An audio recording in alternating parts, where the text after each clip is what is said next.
नमस्कार दोस्तों। आज का हमारा विषय है कि सार्क क्या है।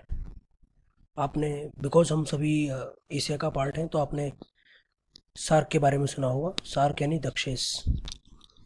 तो सबसे पहले हम जानते हैं कि सार्क की फुल फॉर्म क्या है। South Asian Association for Regional cooperation. ये एक ऐसा संगठन है जो कि साउथ रीजन, अगर आप ग्लोब पर देखते हैं, देखिए ग्लोब पर जो साउथ का रीजन है, साउथ एशिया में जो जो रीजन है साउथ एशिया का, वहाँ के देशों ने एक संगठन बनाया है, अपना रीजनल संगठन। और इसीलिए इसका नाम है South Asian Association for Regional cooperation. एक क्षेत्रीय एक संगठन बना लिया है और उसे सार्क का नाम दिया गया। और हम इसे डिस्कस इसलिए कर रहे हैं, ये इसलिए इम्पोर्टेंट है क्योंकि भारत भी सार्क का एक हिस्सा है। भारत एशिया का दक्षिणी भाग में स्थित है और इसीलिए भारत भी सार्क का एक हिस्सा है। और अब हम सार्क के बारे में कुछ ज़्यादा चीज़ें जानेंगे। फुल फॉर्म आप पढ़ ही चुके हैं, South Asian Association for Regional Cooperation. Important है, South Asian Association for Regional Cooperation. ठीक है। अभी सार्क के बारे में कुछ इंपॉर्टेंट इन्फॉर्मेशन होती है जो एग्जाम्स में अक्सर पूछ ली जाती है कि सार्क की शुरुआत कहाँ से हुई। वेयर वॉज सार्क फाउंडेड और एस्टेब्लिश्ड। तो सार्क की जो स्थापना हुई थी वो ढाका में हुई थी 8 दिसंबर 1985 को। 8 दिसंबर 1985 को सार्क का पहला समिट हुआ था ढाका में। सार्क का हेडक्वार्टर किधर है, तो हेडक्वार्टर है काठमांडू। सार्क को लिखा जा रहा है सार्क के बारे में कि intergovernmental organisation and geopolitical union of nations in South Asia. यानी इंटर गवर्नमेंटल ऑर्गेनाइजेशन किस लिए कह रहे हैं, क्योंकि गवर्नमेंटों के बीच में अलग अलग देशों की गवर्नमेंट है, उनके बीच में एक ऑर्गेनाइजेशन है, उनसे मिलकर बनी है ये ऑर्गेनाइजेशन। और जियो पॉलिटिकल यूनियन क्यों कह रहे हैं, बिकॉज एक साउथ एशिया के एक पर्टिकुलर क्षेत्र में, यानी साउथ एक पर्टिकुलर जियो लोकेशन है और उसमें एक पॉलिटिकल यूनियन है, इसीलिए इसको जियो पॉलिटिकल यूनियन कह रहे हैं हम। फिर आता है कि इसके मेंबर स्टेट कौन कौन से हैं, मतलब कौन कौन सा देश इसके हिस्सा है। तो इसके 8 देश हैं जो इसके मेंबर्स हैं, सदस्य हैं। Afghanistan, Bangladesh, Bhutan, India, Maldives, Nepal, Pakistan and Sri Lanka.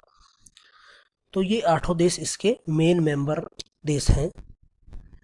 और स्टेट्स विद ऑब्जर्वर स्टेटस, वो क्या होता है state with observer status. Observer status का मतलब होता है कि ऐसे स्टेट्स जो सार्क के मेंबर नहीं हैं बट सार्क में हिस्सा ले सकते हैं, सार्क में क्या हो रहा है वो देख सकते हैं, सार्क के डॉक्यूमेंटेशन पढ़ सकते हैं और उसकी प्रोसीडिंग्स पे, मतलब एक तरह से प्रोसीडिंग्स पर नज़र रख सकते हैं, इसलिए उनको ऑब्जर्वर स्टेट कहा जाता है। ठीक है। और अगर कोई देश अगर अप्लाई भी करता है तो सबसे पहले उसे ऑब्जर्वर बनाया जाता है, जिससे कि उसके बाद वो पर्टिकुलर कोई भी जो संस्थान होते हैं, ऑर्गेनाइजेशंस होते हैं, उनको ज्वाइन कर सकता है। तो 9 हैं और 9 ऑब्जर्वर स्टेट इस तरह से हैं: ऑस्ट्रेलिया, चाइना, यूरोपियन यूनियन और Iran, Japan, Mauritius, Myanmar, south Korea and United states. तो इस तरह से सार्क का पर्पस क्या है, ऑर्गेनाइजेशन प्रमोट करती है development of economic and regional integration. किस तरह से एक पर्टिकुलर एरिया को, मतलब साउथ एशिया को पूरा, मतलब जो कंट्रीज हैं उनको आपस में जोड़े रखना, उनकी आर्थिक स्थिति को बढ़िया बनाना और आपस में एक दूसरे की इकोनॉमी को फायदा पहुंचाना, यही सार्क का मेन उद्देश्य था।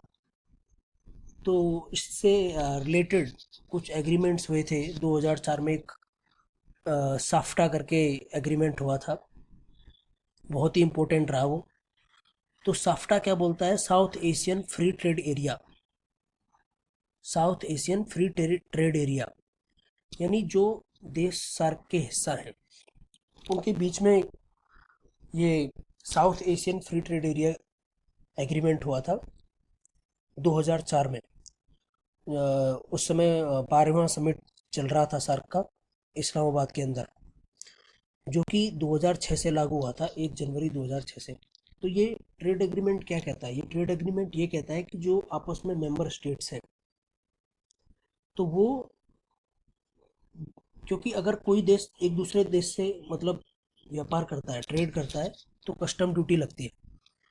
तो साफ्टा एग्रीमेंट ये कहता है कि कुछ साइकिल्स में हम इस कस्टम ड्यूटी को, जो कि टैक्स जो लगता है, उसको अपने जो सार्क के देश हैं उनके लिए कम कर देंगे, और कम इस तरह से करेंगे कि कुछ चरणों के बाद उसको जीरो कर देंगे। तो इस तरह का एक एग्रीमेंट हुआ था, और उसका भारत भी एक हिस्सा है। इससे क्या होगा कि सपोज करो चाइना है, चाइना को अगर कोई अपने प्रोडक्ट बेचने हैं भारत में, तो उसे वो अपने प्रोडक्ट भारत में सस्ते सस्ते मुहैया करा सकता है, और सस्ते मुहैया कराएगा तो प्रोडक्ट ज़्यादा बिकेंगे, ज़्यादा बिकेंगे तो एक चाइना की इससे इकोनॉमी सुधरेगी। और अगर भारत का कोई प्रोडक्ट चाइना में बिकना है तो उसमें सिमिलरली वैसा ही फायदा होगा। हम अपना प्रोडक्ट बेचेंगे और कस्टम ड्यूटी कम है, तो ऑफ कोर्स हम ज़्यादा प्रोडक्ट बेच पाएंगे और अपनी इकोनॉमी को बढ़ा पाएंगे। तो इस तरह से ये south Asian free trade area करके एग्रीमेंट हुआ था, और 2004 में, जो कि 2006 से चालू हुआ था। और ये इस तो ये सार्क के बारे में एक महत्वपूर्ण जानकारी है। और इस तरह से हम बाकी जो ऑर्गेनाइजेशन है, जैसे G8 है, ठीक है, और डिफरेंट, ठीक है, जैसे अभी हाल में MTCR की जो अ, मतलब भारत को MTCR का जो मेंबर स्टेट बना था, तो उस तरह की बहुत सारे ऑर्गेनाइजेशंस हैं जिनमें आप अगर अपनी कंट्री को जोड़ पाते हैं तो आपको उनके कुछ लाभ मिलते हैं, एक दूसरे से टेक्नोलॉजी शेयर करते हैं और उस तरह के बहुत सारे लाभ मिलते हैं। तो उसी तरह से सार्क भी मतलब इकोनॉमिकली, अगर आप फायदे को देखें तो सार्क अपने कंट्रीज को इकोनॉमी का फायदा देता है और इंटीग्रेट करता है उनको। और आज की वीडियो में इतना ही, और वीडियो को लाइक करते रहिए, शेयर करते रहिए, और सब्सक्राइब करना बहुत ज़रूरी है।